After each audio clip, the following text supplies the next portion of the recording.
Vamos orar, irmãos, nessa manhã. Glorioso Deus e eterno Pai, nosso Deus, nós te damos graça, Pai, pela pessoa do nosso Senhor Jesus e tudo que Ele fez. Pedimos-te, Senhor, nesta manhã que uses, ó Pai, mais uma vez o pastor Josué com a Tua santa palavra. Ó Senhor, que ela venha nos levar a Cristo, Pai, venha nos desarraigar de nós mesmos, ó Pai, para que possamos nos agarrar a Ele, Senhor, cada vez mais, ó Pai, e compreender, ó Pai, a largura, o comprimento, a altura do Teu grande amor. Usa o Teu servo nesta manhã, Pai, e abre os nossos corações, Pai, para a Tua palavra. Em nome de Jesus oramos. Amém.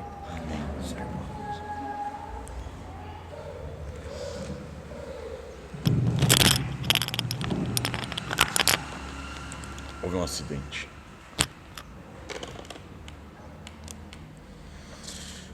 Paz, irmãos.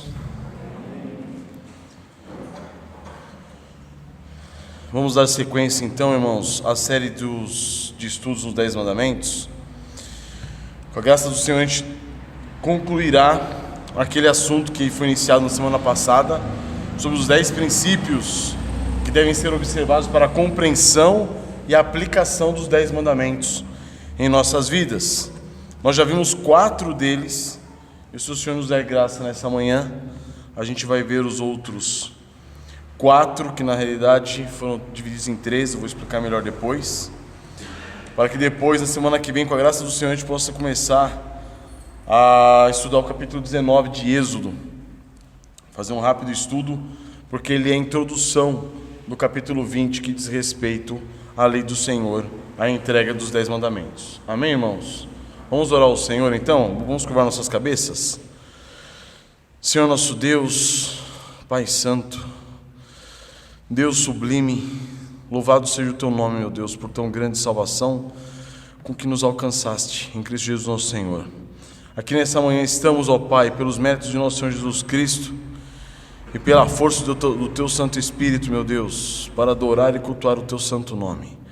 A Ti pedimos, ó Pai, guia-nos segundo a Tua vontade, que o Teu nome seja glorificado em nosso meio, meu Deus, que o Seu nome seja glorificado nesse ajuntamento, que nossas vidas possam ser transformadas pela Tua palavra, Pai, que nós possamos cair rendidos aos Teus pés, submissos, sujeitos a Ti, sabendo, ó Deus, que sem Ti nada somos.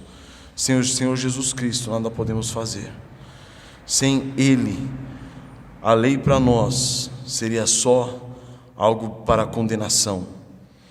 Mas por meio de nosso Senhor Jesus Cristo, meu Deus, hoje podemos dizer quanto amamos esta lei, porque ela faz nos enxergar quem nós realmente somos, e ela leva-nos correndo para os pés da cruz de Cristo. Te louvamos, ó Pai, por tão grande salvação. Obrigado, meu Deus, pelas Tuas bênçãos e misericórdias em nossa vida, pela Tua graça superabundante e pela Tua misericórdia que nunca tem fim. Em nome do Senhor Jesus, nós agradecemos, Pai. Amém. Então, irmãos, na semana passada nós vimos 4 dos 8 princípios de compreensão e aplicação dos 10 mandamentos. Então nós vimos que na sua perfeição a lei divina exige total obediência a cada um de seus mandamentos. Nós vimos que na sua espiritualidade a lei de Deus exige obediência do ser humano na sua integralidade. Todo ser nosso, a lei no seu aspecto espiritual foi nos concedida para o nosso espírito, não somente para as nossas ações externas. Na sua abrangência, a lei divina condena cada um dos infindos pecados que nós cometemos, desde a essência do coração humano até as suas ações, e sem contradição alguma. Nós vimos que a lei é abrangente e ela não é contradizente. Na sua inclusividade, a lei de Deus não permite ao homem o quê? Um estado de neutralidade. Nós vimos também isso, que a lei é inclusiva. Ela exige de nós, por meio dos seus deveres, automaticamente nós temos proibições, e por meio das suas proibições nós temos, atrás das proibições, os deveres. Então ela não permite o que? Neutralidade. Nós vimos que a neutralidade é o que? Pecado. A lei ordena que o homem não deve fazer incluindo nisso o que ele deve fazer e vice-versa. Então é imprescindível, irmãos, que nós conheçamos bem cada um desses aspectos. Para quê? Para que nós possamos interpretá-la, a lei, e aplicá-la de modo correto. Esses são os princípios que nos orientarão, nos guiarão a uma postura correta e santa diante dos 10 mandamentos. Por isso que é importante nós termos essa correta interpretação e aplicação da lei. Ela deve ser feita à luz da palavra de Deus, como nós já vimos, de toda a vontade de Deus contida nas Sagradas Escrituras. São as Escrituras que nos concederão o quê? Subsídio correto, sólido, fundamento para o quê? A compreensão e a aplicação dessa lei para nós. Amém? Então, após esse breve resumo, a gente vai então dar início aos demais pontos. O quinto princípio, ele diz respeito à temporalidade da lei. A lei, ela é temporal. E é importante nós percebermos isso. Como temporal, nós devemos compreender que a lei divina, ela foi inserida no quê? No tempo. Ela vem de um Deus que é eterno, de um Deus que é santo, infinito, só que ela é inserida no tempo, porque nós estamos no tempo. Ela é concedida a quem? A nós. Se nós somos temporais, enquanto estamos nessa terra, a lei tem que ser temporal. Então a lei está em vigor temporariamente. Olha que interessante. A lei, ela não é eterna para nós. Ela é o quê? Temporal. A sua vigência vai desde a queda do ser humano até a vinda de nosso Senhor Jesus Cristo, a glorificação. Então ela deve ser promulgada para quem? Para pecadores, não é isso? Depois que nós, aqueles que forem salvos pelo sangue de Cristo, pelo sangue do Cordeiro, depois que nós formos glorificados com Cristo, já não teremos mais pecado. E aí não tem mais cabimento a lei ser promulgada para quem não é pecador. Correto? Então em 1 Timóteo 1, de 8 a 10 diz: sabemos, porém, que a lei é boa se alguém se utiliza dela de modo legítimo, tendo em vista que não se promulga a lei para quem é justo, mas para transgressores e rebeldes, irreverentes e pecadores, ímpios e profanos, parricidas e matricidas, homicidas, impuros, sodomitas, raptores de homens, mentirosos, perjuros e para tudo quanto se opõe à sã doutrina. Então, após a glorificação, estaremos completamente livres da culpa, do poder e da presença do pecado. Sendo assim, a lei vai se tornar o quê? Inútil para nós. Amém? Então a lei, ela é o quê? Temporal. Ela é perfeita, ela é santa, ela é justa dentro dessa esfera temporal. Além disso, irmãos, a lei também deve ser observada no tempo devido. O que eu quero dizer com isso? No Catecismo de Westminster nós encontramos o quê? Nós encontramos a definição para esse quinto princípio. Lá ele diz o seguinte: o que Deus proíbe não deve ser feito jamais. O que Ele ordena é sempre nosso dever. Mas nem todo tempo é tempo de se cumprir um dever em particular. Ou seja, tem momentos que nós teremos que cumprir a lei, tem momentos que não. Como assim? Nós vamos observar que a lei, como vinda de Deus, ela tem dois aspectos: um proibitivo e o outro de dever. Então, como proibição, a lei divina jamais deve ser quebrada. O que Deus proíbe não deve ser feito jamais. Todo o tempo é tempo de cumprir a lei de Deus em seu aspecto proibitivo. Se Deus falou não, é não e acabou. Não tem conversa. O não da lei moral de Deus deve ser considerado continuamente em todas as nossas relações, quer sejam elas verticais, quer sejam elas horizontais. Então, a observância da lei, das ordenanças proibitivas de Deus, elas não são circunstanciais e nem contextuais. Não há contexto para a observância de uma proibição. não há circunstância para a observância de uma proibição declarada de Deus. Ela não depende da circunstância nem do contexto em que o pecador está inserido. Então, precisamente aqui é que a gente vai refutar o quê? Aquele conceito infame atribuído erroneamente pelo filósofo italiano Niccolò Maquiavel. O que ele diz? Ele diz que os fins justificam os meios. Mas o próprio apóstolo Paulo, ele expõe as doutrinas da graça, de modo que do modo como ele expôs as doutrinas da graça, ele foi caluniosamente acusado de pregar o quê? Esse conceito. Olha só o que diz Romanos 3:8. E porque não dizemos, como alguns caluniosamente afirmam que o fazemos, pratiquemos males para que venham bens, a condenação destes é justa. O que é justa? O que Paulo está dizendo aqui? Está dizendo que alguns caluniosamente diziam que ele pregava que nós devíamos praticar o mal, tendo em vista o quê? A misericórdia de Deus para que viesse o bem. E esses estavam o quê? Caluniando Paulo, certo? Mas por quê? Porque é isso que todo mundo, é essa a conclusão que todo mundo chega, não é isso? Quando a gente vai pregar o Evangelho, de nosso Senhor Jesus Cristo, o que as pessoas dizem? Quando nós falamos que é só por graça, não é por obras, as pessoas dizem o quê? Então eu vou viver minha vida do meu jeito, vou fazer o que eu quiser, depois no final da minha vida eu creio, estou salvo. Não é isso que todo mundo diz? Não é assim. Eles caluniam a nosso respeito, e quanto a Paulo, também caluniavam.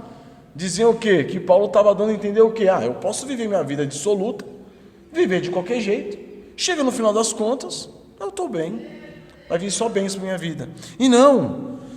Então esse conceito, irmãos, viu de quê? De que os fins justificam os meios. Você pode viver do jeito que você quiser, desde que você tenha em vista lá na frente a sua bênção. Esse conceito vil, ele foi até mesmo afirmado por outros homens, como Aldous Huxley, que ele diz o seguinte: os fins não podem justificar os meios, porque os meios usados determinam a natureza do fim que é alcançado. Então o homem mundano, um escritor mundano, chegou a essa conclusão: não tem como os fins justificarem os meios. Por quê? Porque você vai usar os fins adequados, os meios adequados para os fins. Então não tem como justificar os meios, né? Não tem como você justificar o meio que você vai utilizar tendo em vista o fim.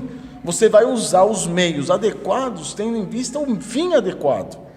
Então não é a relatividade entre o certo e o errado. O que a lei moral de Deus proíbe sempre é o quê? O pecado, independentemente do conceito das circunstâncias. Então, por todas as escrituras, a distinção entre certo e errado, ela é apresentada de forma o quê? Absoluta. Então, como dever, a lei exige o quê? Constante observância. Abram comigo em Deuteronômio capítulo 4, versículo 8.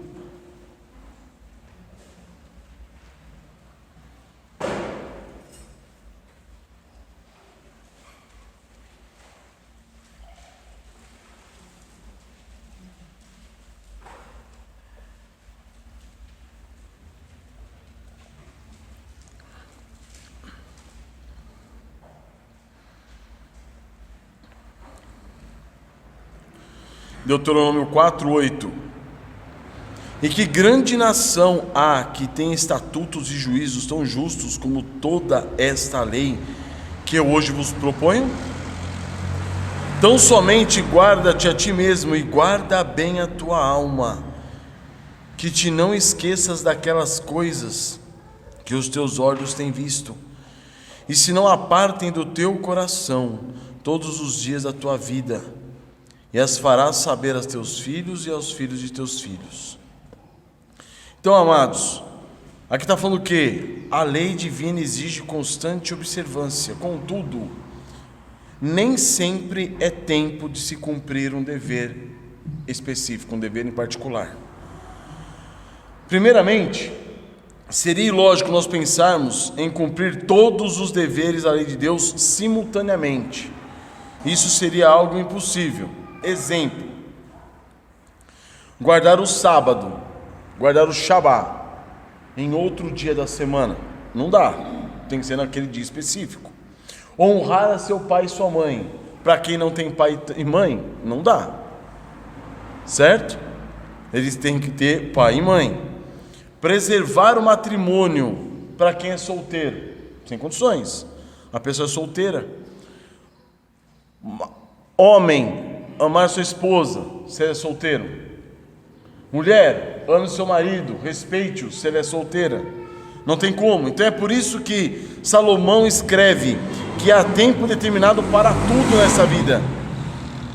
Tudo tem o seu tempo determinado, e há tempo para todo o propósito debaixo do céu, diz Salomão em Eclesiastes 3, capítulo 3, versículo 1, de 1 a 8. Ele diz que há tempo de nascer, há tempo de morrer, há tempo de plantar, há tempo de arrancar o que se plantou, há tempo de matar, há tempo de curar, há tempo de derribar, há tempo de edificar. Ou seja, Salomão vai mostrar o quê?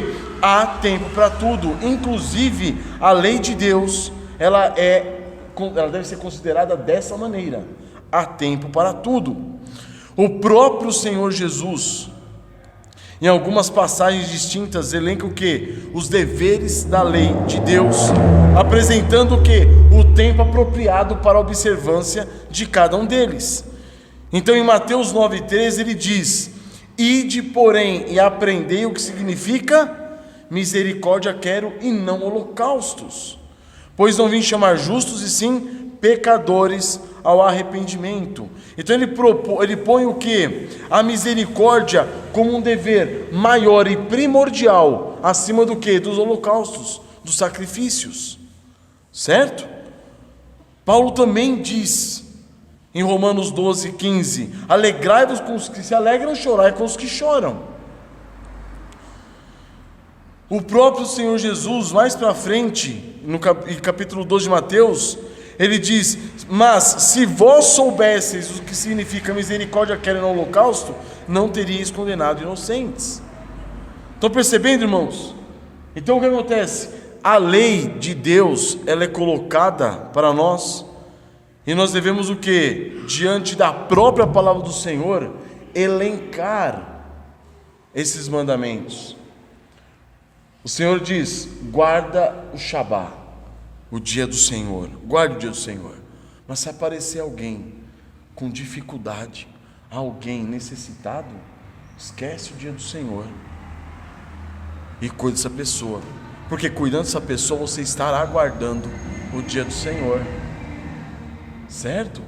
Não se apegue à lei e deixa o resto, porque senão você vai agir como um fariseu. Apegue-se à lei do Senhor, tendo em vista o quê? O todo das Sagradas Escrituras e o amor a Deus e ao próximo.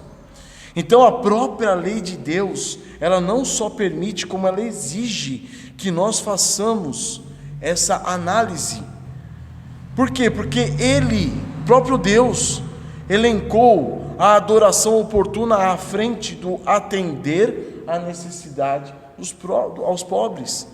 Então olha só que interessante, quando você tem alguém, como Jesus disse, o seu boi está lá, morrendo, você não vai acudir o boi? Quanto mais uma pessoa. Então, o dia do Senhor, deixa e vai acudir o necessitado, vai ajudar aquele que está precisando. Só que olha que interessante, aqui em João 12, Jesus faz o contrário.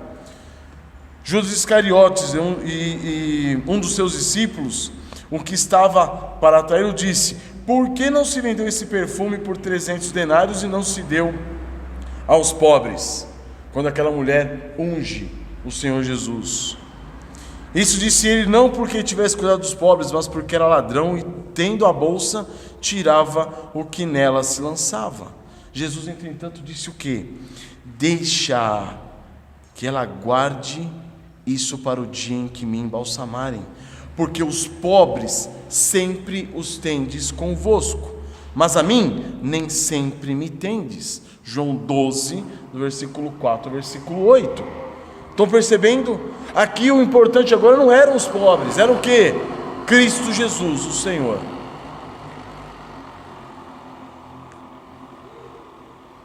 Então muitos dizem que Jesus era comunista, era socialista, mas nem de brincadeira. Aqui ele faz o quê? O que importa, o que vale sou eu. Os pobres, deixe para outra ocasião, outra oportunidade. Vocês sempre vão ter os pobres com vocês. A mim não. A mim eu estou aqui agora. Dê atenção a mim. Por fim, o Senhor Jesus colocou a necessidade de reconciliação com o irmão à frente da adoração. Isso também é importante nós percebermos. Abram comigo em Mateus capítulo 5, verso 23.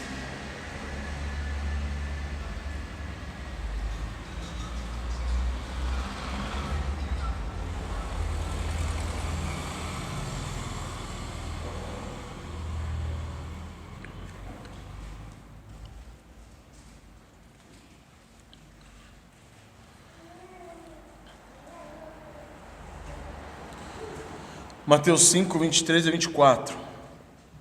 Se, pois, ao trazeres ao altar a tua oferta, ali te lembrares que teu irmão tem alguma coisa contra ti, deixa perante o altar a tua oferta, vai primeiro reconciliar-te com teu irmão, e então, voltando, faze a tua oferta. Olha que importante isso, irmãos. É desse modo que o fariseu age. Para deixar um dever mais importante, ele se apega a um dever secundário. Ele bate no peito ainda falando o quê? Estou guardando a lei de Deus, estou cumprindo a lei de Deus. Mas o Senhor Jesus mostra o quê? Se você está em dívida com o irmão e você está vindo adorar, larga a adoração, esquece.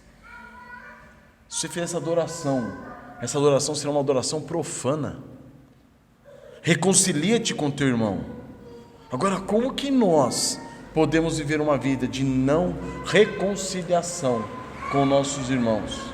Quer sejam ímpios, irmãos da carne, quer sejam crentes, irmãos da nossa igreja, ou irmãos de outras igrejas. Como que você pode viver uma vida de não reconciliação e achar que está adorando o Senhor? Certo? Então Jesus está mostrando o quê? É uma ordem, é uma ordenança à adoração, sim, mas é uma ordenança também o quê? Amar o próximo com ti mesmo. Não deixe um, não faça um em detrimento do outro, não deixe de fazer um com a desculpa do outro. Então há o quê? Há como a lei do Senhor, ela deve ser elencada de acordo com as prioridades, os parâmetros que Deus nos apresenta na sua palavra. Então a palavra do Senhor, a lei do Senhor, ela deve ser elencada por nós. Então nós compreendemos que há tempo para tudo, até mesmo para o cumprimento de um dever ordenado na santa lei de Deus. Então entendamos, irmãos, que por vezes até mesmo o exercício de um dever ordenado na santa lei de Deus pode se tornar um pecado quando ele é observado fora de tempo. Certo? Você pode cometer um pecado quando você observa uma lei fora de tempo. O decálogo nos apresenta o quê? O dever de falar o quê? A verdade. Mas por vezes nós ofendemos profundamente alguém, ou ainda praticamos maledicência ao dizer o quê? Somente a verdade, mas fora de tempo. Tem momentos que é para você o quê? Cala, fica quietinho, não fala nada, não fala, porque se você falar a verdade no momento indevido, você está pecando. E aí ele continua, nós continuamos aqui a compreensão. Existem alguns aspectos da lei que parecem o quê? Ter um aspecto atemporal. Então tem alguns pontos da lei que parecem ter aspecto atemporal. Esses devem ser observados o quê? Continuamente. Em 2 Timóteo 4, de 1 a 2, diz: conjuro-te perante Deus e Cristo Jesus, que há de julgar vivos e mortos pela sua manifestação e pelo seu reino. Prega a palavra, insta, quer seja oportuno, quer não, corrige, repreende, exorta com toda longanimidade e doutrina. Então, quanto à pregação da palavra, quanto ao evangelismo, prega a tempo e fora de tempo. Mas às vezes, irmão, nós percebemos que ela parece ter um aspecto atemporal, mas não tem. Quantas vezes nós já passamos essas dificuldades aqui na igreja com alguns irmãos,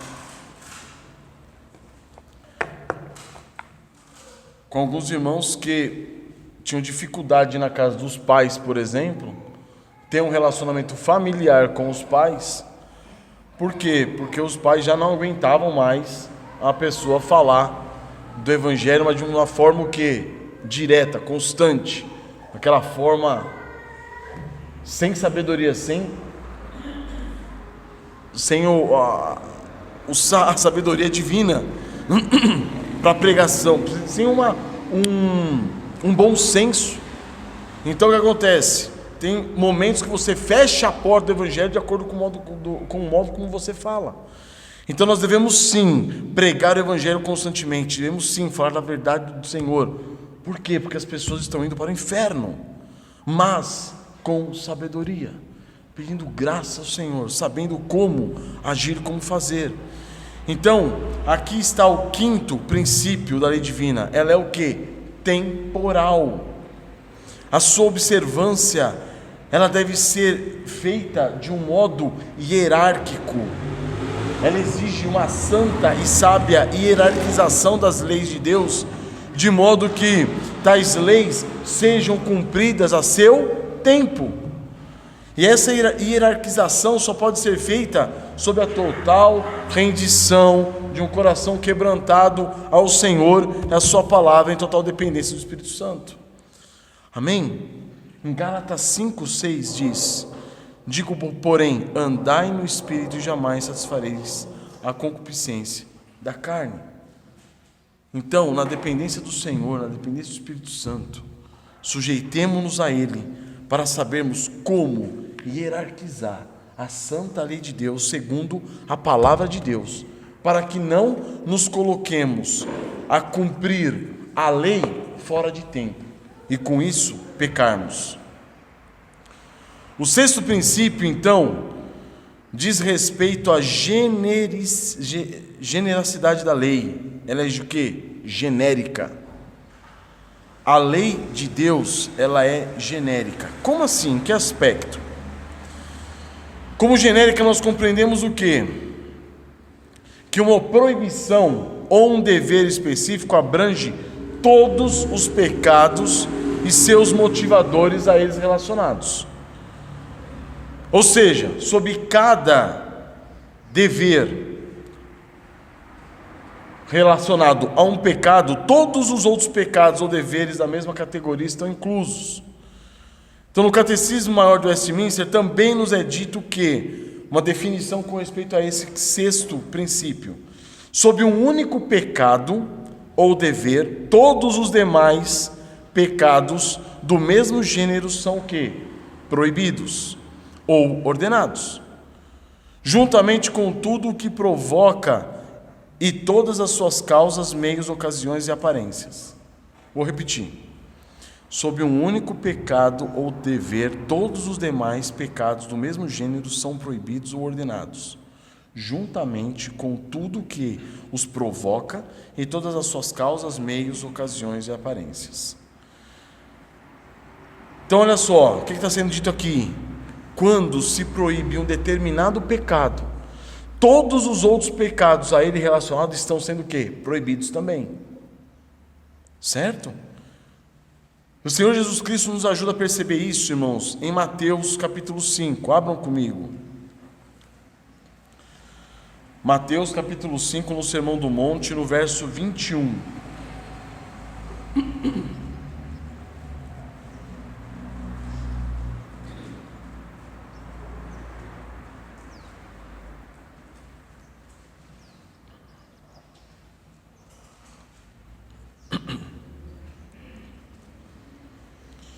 Mateus 5:21. Ouviste que foi dito aos antigos: não matarás, e quem matar estará sujeito a julgamento.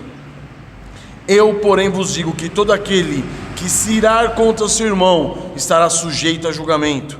E quem proferir um insulto a seu irmão estará sujeito a julgamento do tribunal. E quem lhe chamar tolo estará sujeito ao inferno de fogo. O que Jesus está dizendo aqui? A lei dizia: não matarás, não seja um assassino. Mas o que provoca, o que leva uma pessoa a matar outra? A raiva, o rancor, o ódio, a mágoa. Tudo isso, desde o seu início, conforme ele vai sendo cultivado em nosso coração, vai nos levar ao ponto do quê? De tirar a vida de uma pessoa. Sendo assim, quando diz não matarás, todo o pecado de raiva, rancor, ódio, ira, amargura está sendo o quê? Condenado. Está sendo dito o quê? Não tenha raiva de alguém, não tenha ódio de alguém, não tenha rancor de alguém, não tenha amargura contra alguém. Porque se você tiver isso daí, você está o quê? Matando a pessoa no seu coração. É isso que Jesus está dizendo. Você não precisa ir lá e tirar a vida da pessoa. A ordem não matarás já inclui o quê? Não alimente esses pecados, porque esses pecados que vão chegar ao máximo da pecaminosidade, que seria o quê? Tirar a vida de alguém. Outro exemplo é o versículo 27. Ouvistes que foi dito: não adulterarás. Eu, porém, vos digo: qualquer que olhar para uma mulher com intenção impura no coração, já adulterou com ela. Então a situação aqui é a mesma. Se você olha para uma mulher com intenção impura no seu coração, o que você fez? Você está alimentando um pecado que, conforme ele for crescendo, ele vai te levar ao quê? Ao adultério. Então Jesus não condena só a ação em si, mas ele condena o quê? O motivador. Ele mostra que a lei está condenando os pecados mais ínfimos e pequenininhos que te levam à concretização do pecado maior. Então, quando ele diz não adulterarás, ele está condenando com isso todos os pecados que levam você ao adultério. Então, a lei é abrangente, ela é genérica, ela vai abraçar todos esses pecados que estão inclusos nesse pecado maior. Então o mandamento que proíbe o pecador de assassinar é o mesmo pecado, é o mesmo mandamento que proíbe ele de ter ódio contra uma pessoa. O mesmo mandamento que proíbe o adultério é o mandamento que proíbe o pecado do quê? Da lascívia, da concupiscência. Então, amados, o 9º mandamento do Decálogo ordena o quê? Não prestes falso testemunho, não diga mentira. E numa condição de julgamento, não dê um testemunho falso. Contudo, em outras passagens das Escrituras, o que está dizendo? A mentira, ela é condenada por meio desse mandamento. Porque se num julgamento você presta um falso testemunho, você está fazendo o quê? Mentindo. Então, nesse mandamento, a mentira está sendo condenada. Em João 8,44 diz: vós sois do diabo, que é vosso pai, e quereis satisfazer-lhe os desejos. Ele foi homicida desde o princípio e jamais se firmou na verdade, porque nele não há verdade, porque ele profere o quê? Mentira. Fala do que ele é próprio, porque ele é mentiroso e pai da mentira. Em Apocalipse 21:7 também diz, 21:8: quanto porém aos covardes, aos incrédulos, aos abomináveis, aos assassinos, aos impuros, aos feiticeiros, aos idólatras e a todos os mentirosos, a parte que lhes cabe será o lago de fogo ardente, o lago de fogo que arde, a saber, a segunda morte. Assim, irmãos, como o falso testemunho, a simples mentira também é condenada pelo 9º mandamento, certo? Agora, existe um perigo nesse aspecto da generosidade da lei. Por quê? Porque nós podemos começar a incluir mandamentos ou ordenanças nas leis que Deus estabeleceu por nossa própria conta. Os fariseus fizeram isso, certo? A gente tentando entender a generosidade da lei, a gente pode começar a pegar alguns mandamentos que não estão sendo considerados pela lei de Deus, e nós começarmos o quê? A incluirmos. Então, um exemplo disso é, no meio evangélico e no meio dito cristão, existe a afirmação de que o 6º mandamento, que é o não matarás, proíbe o quê? A guerra defensiva. E proíbe o quê? A pena capital. Mentira isso. Certo? Se um país estiver invadindo o nosso país, nós devemos sim pegar em armas e proteger a nossa família, a nossa nação. Correto? Se alguém pecar um pecado que a punição é a morte, segundo a palavra de Deus, essa pessoa precisa morrer. E as autoridades civis precisam exercer esse mandamento. Então há necessidade o que? Nossa, como cidadãos, buscar o que? Que o nosso país tenha leis santas e justas.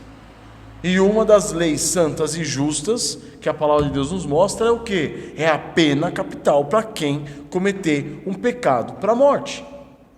Certo? Então o 6º mandamento não diz respeito a isso. Há quem diga também que esse mesmo mandamento nos proíbe comer o quê? Carne, exigindo o quê? Uma dieta vegetariana. Não matarás inclui o quê? Não matar animais. Mentira. Não matar só está dizendo que não seja um assassino, não mate o seu próximo, não tire a vida do seu próximo. Então não está dizendo nada com respeito aos animais. Você pode sim matar uma galinha e comer tranquilamente, principalmente no almoço de domingo, dia do Senhor. Segundo exemplo, o que é? Alguns dizem que o 2º mandamento proíbe nós prestarmos honra à bandeira. Mentira. Mentira. Tal reivindicação se baseia somente o quê? Em distinguir o culto religioso e a lealdade, o culto religioso e a lealdade civil. A gente tem que distinguir isso daí. O culto religioso é uma coisa, lealdade civil é outra. Certo? Não terás outros diante de mim, não farás para ti imagem de escultura. O pessoal fala assim que a bandeira é uma imagem que você está adorando. Não, está confundindo tudo. Certo? Então não nos permitamos, irmãos, ler os nossos próprios preconceitos nos 10 mandamentos. Que nós possamos ir às Sagradas Escrituras com temor e santo tremor, na dependência total do Espírito Santo, para não tirar e nem acrescentar nada à lei de Deus. Em Mateus 5, se não me engano, vocês estão aí ainda? Mateus 5,17, Jesus disse: não penseis que vim revogar a lei ou os profetas, não vim para revogar, vim para cumprir. 18, porque em verdade vos digo, até que o céu e a terra passem, nenhum i ou um tio dela nenhum i ou um tio jamais passará da lei, até que tudo se cumpra. Olha que interessante, aqui está mostrando que a lei é temporal. Até que o céu e a terra passem, nenhum i, nenhum tio dela será jamais tirado.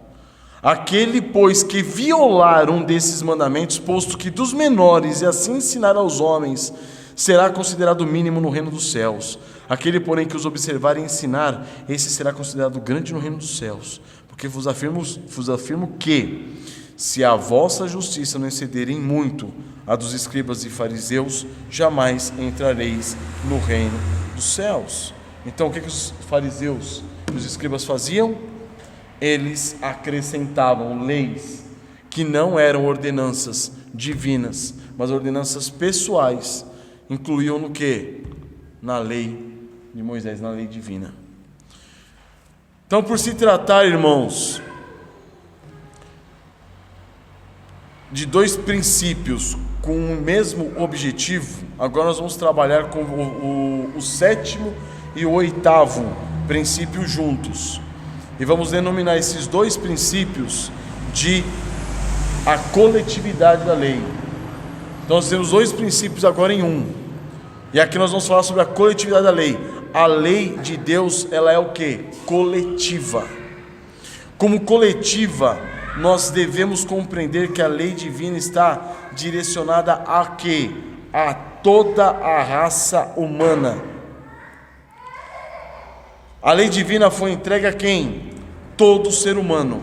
Cada ser humano está sob a lei, e quer ele creia ou não nessa lei. Cada ser humano está obrigado, como criatura divina, a se sujeitar o quê? A lei de Deus. A lei divina é uma revelação da vontade de Deus para todo ser humano. Ninguém está imune a ela. E aquele que contra essa lei se rebela, contra ela se levanta, está desafiando a soberania de Deus e manchando a própria glória do Senhor nosso Deus. Em Romanos 2:9 diz: tribulação e angústia virão sobre a alma de qualquer homem que faz o mal. Ao judeu primeiro e também ao grego. Glória, porém, honra e paz a todo aquele que pratica o bem. Ao judeu primeiro e também ao grego. Porque para com Deus não há acepção de pessoas. Então, amados, a lei de Deus não faz acepção de pessoas. Todas as pessoas, quer aquelas que se sujeitem a Ele ou não, as leis de Deus ou não, a todas elas foi dada a lei de Deus. Quer as pessoas creiam ou não, elas estão debaixo de uma lei. Então a lei divina possui um aspecto coletivo por se direcionar a quê? A toda a humanidade. Em sua natureza humana criada por Deus, o homem é o quê? Um ser sociável. Nós nos associamos a outras pessoas. Nós temos dentro de nós algo implantado pelo Criador, que é o quê? A necessidade de conviver com outras pessoas. Alguém consegue ficar sozinho? Por algum tempo sim, a vida toda não. Certo? Tem pessoas que chegam a enlouquecer se ficarem anos sozinha, numa ilha deserta, por exemplo. Então nós temos essa necessidade. Deus implantou isso em nós. A necessidade do quê? De ser sociável. Em Gênesis 1 diz: e Deus abençoou e lhes disse: sede fecundos, multiplicai-vos, enchei a terra e sujeitai-a. A ordem é: enchei a terra. Por quê? Porque nós precisamos do convívio com outras pessoas. O homem não pode viver isoladamente. É próprio nosso, ser humano, nos organizarmos em uma comunidade. O ser humano não foi criado para viver de modo que independente, de modo autossuficiente. Foi depois da queda que nós começamos a achar o quê? Que nós temos a capacidade de viver sozinho, de se isolar. Pode perceber, muitos de nós querem o quê? Muitas vezes ficar sozinho. O que é isso? Fruto do quê? De pecado. Porque Deus criou-nos para um relacionamento interdependente. Em Gênesis 2:18, Deus cria a mulher e diz: não é bom que o homem esteja só. É imprescindível então o relacionamento do homem em família, em igreja, em sociedade.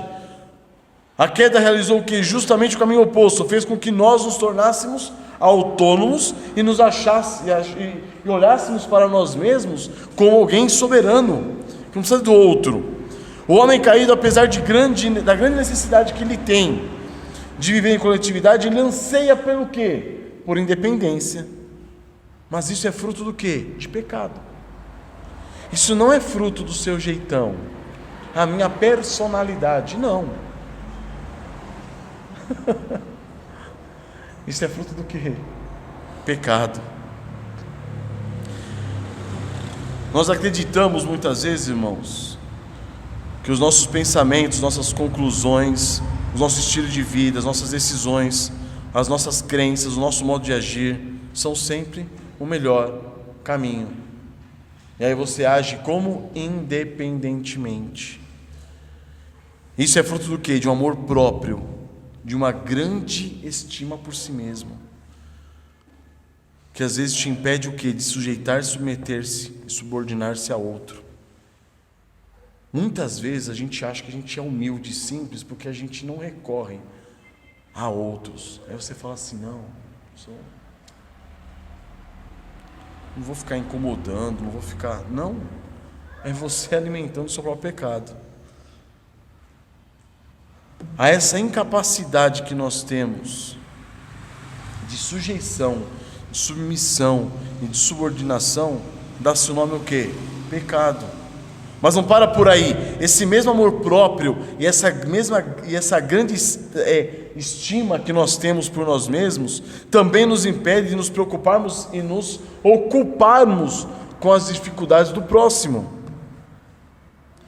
Então, visando não sofrer a interferência de outros, nós mesmos fazemos o quê? Evitamos interferir na vida de outro.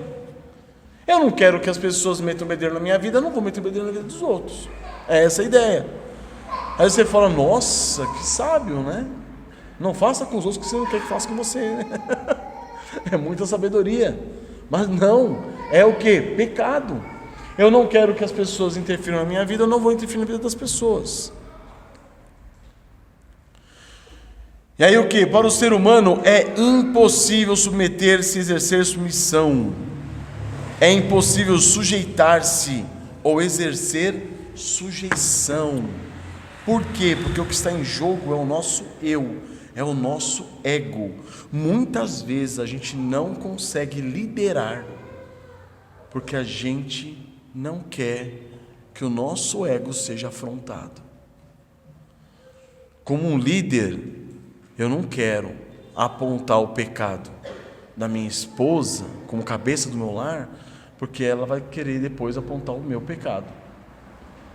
É assim que a gente faz. Então nós temos dificuldade de se sujeitar e de exigir sujeição, de se submeter e exigir submissão.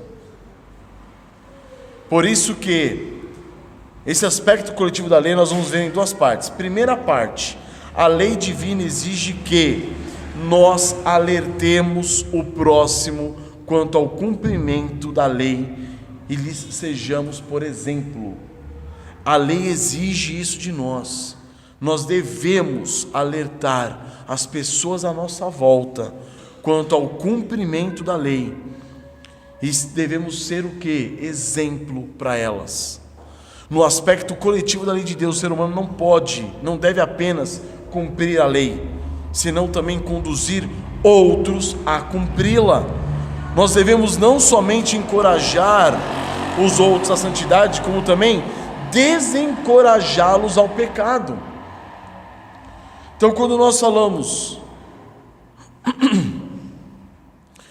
nós começamos a considerar alguns aspectos da lei, nós temos a tendência de considerar esses aspectos de um modo egoísta. Até no cumprimento da lei nós somos egoístas. Já viram aquelas pessoas que se satisfazem, se alegram de ver o seu irmão caindo em pecado, porque ele caindo em pecado, ela se sente mais o quê? Superior. Isso está errado. Nisso você está o quê? Pecando. Apesar de compreendermos que o chamado bíblico é primordialmente pessoal, porque em Romanos 14:12 diz que cada um de nós dará conta de si mesmos a Deus, nós precisamos compreender o quê? Que a expressão dará contas também inclui a vida do nosso próximo. Em Romanos 14:13 diz: não nos julguemos mais uns aos outros, pelo contrário, tomai o propósito de não pôr de tropeço ou escândalo aos vossos irmãos. Ou seja, seja exemplo. Então, no aspecto coletivo da lei divina, é exigido de nós o quê? Responsabilidade pelo bem-estar espiritual do nosso próximo. Em 1 Coríntios 8:9, vede, porém, que esta vossa liberdade não venha de algum modo a ser tropeço para os fracos. Existe uma responsabilidade da nossa parte com respeito ao próximo, com respeito àqueles que estão ao nosso lado. Se eles são fracos, deixe de fazer. Mas a minha consciência não me acusa, não interessa a sua individualidade.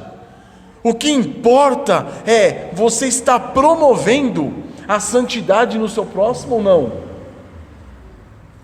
Se aquilo que você for fazer não acusa a sua consciência, mas leva escândalo para o seu próximo, deixe de fazer. Deixe de fazer. Essa responsabilidade, irmãos, ela é pesada. Abram comigo em Mateus 18, verso 6.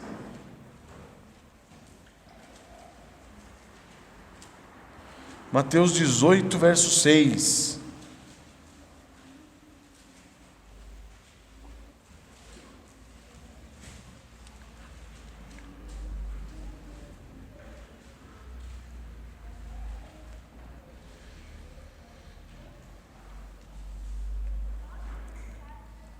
Qualquer, porém, que fizer tropeçar um desses pequeninos que creem em mim, melhor lhe fora que se lhe pendurasse ao pescoço uma grande pedra de moinho e fosse afogado na profundeza do mar. Ai do mundo por causa dos escândalos, porque é inevitável que venham escândalos, mas ai do homem pelo qual vem o escândalo. Certo, irmãos? Nós somos responsáveis pelo bem-estar espiritual do nosso próximo. A aprovação do pecado é algo próprio de quem? Dos ímpios. São os ímpios que aprovam o pecado. Em Romanos 1,32 está dizendo: ora, conhecendo eles, os ímpios, a sentença de Deus, de que são passíveis de morte os que tais coisas praticam, não somente as fazem, mas também aprovam os que assim procedem. Então, o que o ímpio faz? Ele não só comete impiedade, como ele promove a impiedade. Ele leva outros a praticar a impiedade. Pode perceber isso. Na época que eu estava na escola, era bem assim que funcionava. Era bem desse modo. Quando você está no emprego com ímpios, eles não ficam felizes de cometer as suas abominações sozinhos. Eles chamam, eles convidam, eles têm que levar alguém com eles. Essa é a situação, irmãos.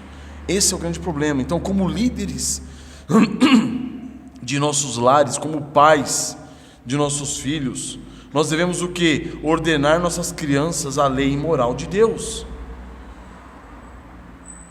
Em Gênesis 18, 19, Deus está dizendo a Abraão: porque eu o escolhi para que ordene a seus filhos e a sua casa depois dele, a fim de que guardem o caminho do Senhor e pratiquem a justiça e o juízo, para que o Senhor faça vir sobre Abraão o que tem falado a seu respeito. Então, é nossa responsabilidade guiar nossos filhos segundo a lei de Deus. Em algum ofício de liderança, quer espiritual, quer seja profissional, nós devemos o quê? Promover o cumprimento da lei de Deus e ser exemplo. Josué 24:15. Porém, se vos parece mal servir ao Senhor, escolhi hoje a quem sirvais, se aos deuses a quem serviram vossos pais, que estavam do além do Eufrates, ou os deuses dos amorreus em cuja terra habitais. Eu e minha casa serviremos ao Senhor. Então nós devemos sempre, irmãos, promover o quê? A obediência de Deus, quer seja na nossa casa, quer seja nos nossos empregos, com os nossos subordinados, onde quer que seja. Não é porque a pessoa é ímpia que você fala assim: ele pode fazer isso. Não é porque a pessoa é ímpia que você vai falar o seguinte: eu posso vender cachaça para ele porque ele é ímpio mesmo, ele pode tomar, eu que não posso. Não existe um negócio desse. Devemos sempre promover a obediência ao Senhor. Em Deuteronômio capítulo 6 verso 4 dizendo: ouve Israel, o Senhor nosso Deus é o único Senhor. Amarás, pois, o Senhor teu Deus todo o teu coração, toda a tua alma, toda a tua força e toda a tua força. Essas palavras que eu te ordeno estão no teu coração, e tu as inculcarás a quem? a teus filhos. E aí vai falar, delas falarás assentado em tua casa, andando pelo caminho, ao deitar-te, ao levantar-te. Ou seja, é para promovermos a santidade na nossa família. Não repreender o nosso próximo em seus pecados significa o quê? Odiá-lo. Quando você não repreende, não mostra a pessoa que ela está quebrando a lei de Deus, você está odiando a pessoa. Em Levítico 19:17 diz: não aborrecerás teu irmão no teu íntimo, mas repreenderás o teu próximo, e por causa dele não levarás sobre ti o que? Pecado. Se não me engano é Ezequiel, Ricardão, que fala da culpa daquele que foi ordenado levar o evangelho, pregar. É em Ezequiel, né? Ezequiel está falando o quê? Que o profeta a quem Deus ordenasse e avisar o povo dos seus pecados, se ele não fosse, o sangue do povo ia cair sobre ele. Ou seja, nós temos responsabilidades diante daqueles que estão à nossa volta. A lei exige isso. A lei não é só para você individualmente, a lei também é para os irmãos. Então, quando nós virmos os irmãos cometendo o pecado, nós devemos fazer o quê? Alertá-los. Alertá-los. Esse é o primeiro aspecto da lei, nesse sétimo princípio, no princípio da coletividade. O outro aspecto diz respeito ao quê? A lei divina exige que nos submetamos à repreensão contra o pecado. Ou seja, nós somos responsáveis por exortar aquele que está cometendo um pecado. E nós somos responsáveis por ouvir a repreensão do irmão que vem nos alertar quanto a um pecado. Certo? Por isso que eu juntei esses dois princípios em um só. São duas responsabilidades. É a responsabilidade de você repreender e a responsabilidade de você aceitar a repreensão. Certo? Isso, irmãos, tem que ficar muito bem firmado em nossas mentes. Porque isso daqui, esses são princípios que nós devemos levar para a vida toda. Certo? Esses 8 princípios, e esses 2 últimos que eu fiz em um, esses 8 princípios devem fazer parte da nossa vida. Nós devemos compreendê-los e levá-los para a vida toda. Por quê? Por causa da importância deles. Quantas vezes nós deixamos de repreender as pessoas? Por quê? Por amor próprio e porque estamos odiando a elas. Quantas vezes nós deixamos de ouvir a repreensão dos irmãos quanto ao nosso pecado? Por quê? Por causa de amor próprio e de ódio contra aqueles que vêm nos tirar do nosso conforto pecaminoso. Então, no aspecto coletivo da lei de Deus, irmãos, o cumprimento da lei divina exige que nós obedeçamos sob a orientação, sob a repreensão, sob a admoestação de outros. Nós devemos o quê? Nos sujeitar à lei moral de Deus. Em Efésios 5:21 está dizendo: sujeitando-vos uns aos outros no temor do Senhor. Então, quando a lei moral de Deus é aplicada a nós, por meio de outros irmãos, devemos o quê? Nos sujeitar. Devemos nos sujeitar às autoridades, como fala em Romanos 13:1. Devemos nos sujeitar a quem? Aos patrões, conforme diz em Efésios 6, 5-6. Devemos nos sujeitar a toda instituição humana, como diz em 1 Pedro 2, de 13 a 14. Diz assim: sujeitai-vos a toda instituição humana por causa do Senhor, quer seja o rei como soberano, quer as autoridades como enviadas por ele, tanto para castigo dos malfeitores, como para louvor dos que praticam o bem. 1 Pedro 2, de 13 a 14. Devemos nos sujeitar a quem? Aos mais velhos. Em 1 Pedro 5,5 diz: rogo igualmente aos jovens, sede submissos aos que são mais velhos, outros sim, no trato de uns para com os outros, cingi-vos todos de humildade, porque Deus resiste aos soberbos, contudo aos humildes concede a sua graça. 1 Pedro 5,5. Devemos nos sujeitar aos nossos líderes espirituais. Hebreus 13,17 diz: obedecei aos vossos guias, e sede o quê? Submissos para com eles, pois velam por vossa alma, como quem deve prestar contas, para que façam isso com alegria e não gemendo, porque isso não aproveita a vós outros. Certo? Então Paulo está falando assim: obedeça, sujeite-se aos vossos guias, para que eles continuem liderando você com alegria e não gemendo.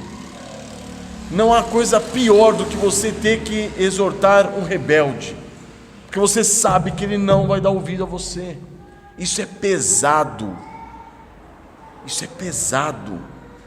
A base da disciplina eclesiástica, irmãos, é o que? A não sujeição a irmãos em Cristo. Quando você não se sujeita a um irmão em Cristo, você está o quê? Se tornando sujeito a uma disciplina eclesiástica. Abram comigo em Mateus capítulo 18, verso 15.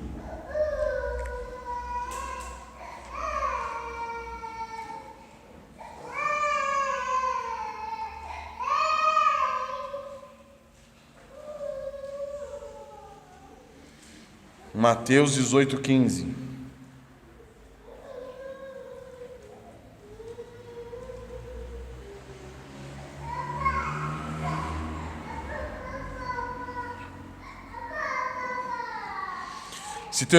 Se teu irmão pecar contra ti, vai arguí-lo entre ti e ele só.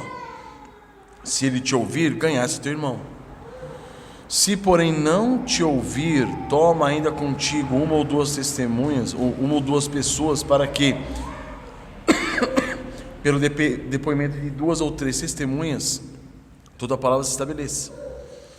E se ele não os atender, dize-o à igreja. E se recusar ouvir também a igreja, considera-o como gentil e publicano. Por quê? Porque faz parte da lei de Deus o que? Sujeitar-se a ela. Se a pessoa não se sujeita à exortação de uma, duas, três, de uma igreja, o que acontece? Ela não está se sujeitando à lei de Deus. Deve ser o que? Disciplinada. Então, amados, são esses os aspectos dos princípios, são esses os princípios que Deus nos concede nas suas Sagradas Escrituras para que nós possamos compreender e aplicar a lei de Deus em nossas vidas. Amém? Então nós vimos o que? Na sua perfeição, a lei de Deus exige total obediência. Na sua espiritualidade, ela exige obediência do ser humano na sua integralidade. Na sua abrangência, ela condena cada um dos infindos pecados humanos, desde a essência do coração humano até as ações que nós praticamos, e sem contradição. Na inclusividade da lei, o quarto ponto, a lei de Deus não permite ao homem o quê? Um estado de neutralidade. Ela ordena que o que o homem não deve fazer e ordena o que o homem deve fazer. No quinto ponto, a temporalidade da lei, ela exige o que? Obediência hierarquizada de seus mandamentos no tempo correto, no tempo apropriado. De acordo com a sua generosidade, a lei de Deus revela o quê? Que sob cada pecado ou dever estão todos os outros pecados ou deveres na mesma categoria. Então, quando a lei condena um pecado, ela vai condenar todos os pecados daquela mesma categoria. E na coletividade da lei nós vimos o quê? Que nós devemos promover o cumprimento da lei nos nossos próximos, e nós devemos nos sujeitar à promoção do seu cumprimento exercida pelo nosso próximo. Amém? Ficou claro? Sim? Então, vocês percebem, irmãos, a necessidade de termos isso bem claro em nossas mentes. Por quê? Porque se nós considerarmos os mandamentos relacionados às nossas responsabilidades para com nossos próximos, tendo um fim em nós mesmos, nós nos tornaremos o quê? Moralistas. O moralista que é assim, o que ele faz? Ele promove muitas vezes a lei, mas ele promove a lei baseada em quem? Nele mesmo. Ele é um moralista, certo? Ele está fundamentando a lei na sua justiça própria. Agora, nós também não devemos considerar o quê? Como exclusivas e mais nobres as ordenanças apresentadas pela lei divina referente aos nossos relacionamentos para com Deus do que para com os próximos. Senão a gente vai virar o quê? Um hipócrita. Então a pessoa que fundamenta a lei de Deus no cumprimento para com o próximo se torna um moralista. Aquele que se fundamenta a lei de Deus numa relação somente vertical com Deus se torna um hipócrita. Mas devemos o quê? Entender que a responsabilidade para com Deus ela é evidenciada por meio da lei divina, que exige de nós o quê? Uma santa e convicta postura diante dos nossos relacionamentos para com os terceiros. Então a lei de Deus, ela revela o amor que nós temos para com Deus, de acordo com aquilo que nós vivemos e convivemos com o nosso próximo. Então entenda, irmãos, nós devemos nos sujeitar à obediência da vontade de Deus expressa na sua santa lei, revelada na sua santa lei. Por quê? Porque quando nós nos sujeitamos, nós vamos evidenciar o amor que nós temos ao Senhor nosso Deus, através de Jesus Cristo nosso Senhor, pela preocupação e o bem-estar para com o nosso próximo. É isso que vai revelar o quê? O amor que nós temos para com o Senhor nosso Deus. Se o amor de Cristo tem nos constrangido, se nós temos ciência de que nós somos alcançados por graça e misericórdia em Cristo Jesus, quando você tem essa consciência, você é constrangido a viver em amor por Deus a Deus e aos irmãos.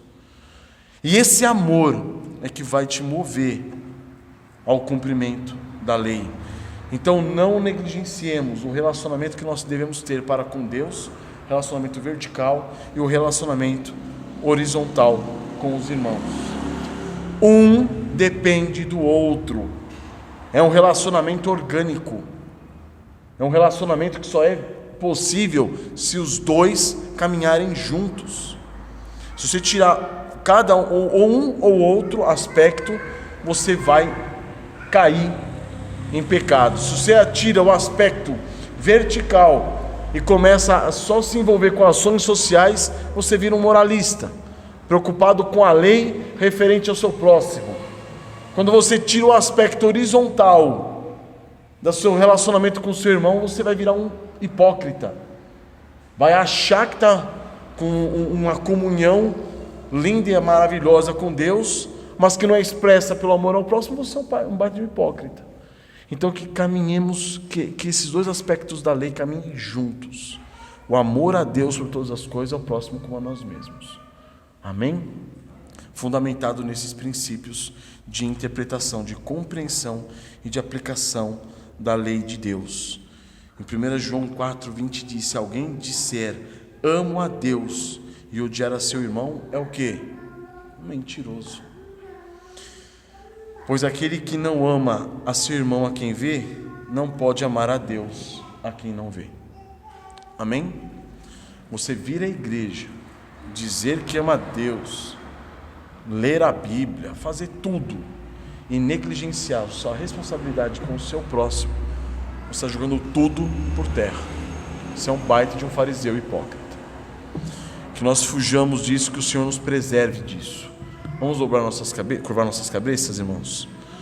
Senhor amado, quão gratos somos a Ti, meu Deus, quão maravilhosa é a Tua palavra, quão grandiosa, quão perfeita é a Tua lei. Senhor, ajuda-nos a olhar para Cristo, sabendo que só nele nós temos a redenção, só nele nós podemos ser justificados diante de Ti. Não nos permita, ó Pai, correr para a lei como moralistas, preocupando-nos somente com o cumprimento da lei, tendo em vista o bem-estar das pessoas à nossa volta. Mas também não permita, ó Deus, que venhamos a nos iludir, ó Pai, correndo atrás da lei, no nosso cumprimento da lei referente ao relacionamento para contigo, negligenciando o amor àqueles que estão à nossa volta. Senhor amado, sabemos que nós somos pecadores, miseravelmente corruptos, estamos desgraçadamente condenados ao inferno por nós mesmos. Ajuda-nos, ó Pai, a olhar para Cristo e a nos apegar em nosso Senhor Jesus Cristo, sabendo que é pela fé nele que nós somos salvos, e é pela fé nele que nós somos capacitados a viver uma vida santa e justa e agradável a Ti. Ajuda-nos, ó Pai, a compreender essas reais verdades provindas da Sua palavra, que nós nos sujeitemos a Ti, ó Pai, que nós nos submetamos a essas leis que são santas, justas, perfeitas, que nós descansemos em Cristo Jesus nosso Senhor, sabendo que Ele já cumpriu a lei por nós, já pagou pelos nossos pecados, e agora o cumprimento que nós temos referente à lei é um cumprimento, meu Deus, de pessoas que estão sendo constrangidas pelo amor de nosso Senhor Jesus Cristo. Constranja-nos a cada dia. Não permita, ó Deus, que nós venhamos a tirar de vista o sacrifício redentor e remidor de nosso Senhor Jesus Cristo, mas que nós nos apeguemos dia após dia à cruz de Cristo, negando-nos a nós mesmos, tomando cada dia a nossa cruz e seguindo os passos de nosso Senhor Jesus Cristo, que se sujeitou e se submeteu completamente a Ti, ó Pai. Ajuda-nos, ó Deus, a vivermos uma vida de sujeição e submissão a Ti. É pelos méritos de nosso Senhor Jesus Cristo que estamos aqui nessa manhã, cultuando o Teu santo nome. E é pelo nome dEle que nós te agradecemos por tudo, Pai. Amém.